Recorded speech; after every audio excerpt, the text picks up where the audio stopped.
তো ঈদে শাকিব খান একটা নির্দিষ্ট মানে একটা বড় ফ্যাক্টর হবেই।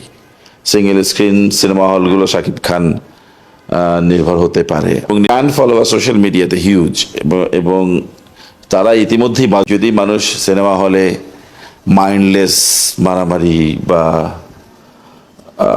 মিনিংলেস অন্যান্য নাচাকুদা জানা দেখতে গিয়ে যদি গল্প দেখতে চায়, এন্টারটেইনড হতে চায়। আমি যে ধরনের কাজ করেছি সারা জীবন, শাকিব খান দীর্ঘদিন ধরে এই ইন্ডাস্ট্রিকে সার্ভিস দিয়ে যাচ্ছে, 25 বছর ধরে আসছেন এবং অনেক বছর ধরে একাই ইন্ডাস্ট্রি তার সিনেমা নিয়ে চলছে ঈদগুলা। সো ঈদে শাকিব খান একটা নির্দিষ্ট মানে একটা বড় ফ্যাক্টর হবেই। Single screen cinema হলগুলো Shakib Khan নির্ভর হতে পারে অনেক সময়। এটা আসলে আমাদের গল্প আছে, আমাদের সিনেমা, আমরা কম বাজেটের ছবিও না, আমরা ভালো ভালো স্কেলেরই ভালো ছবি বানিয়েছি।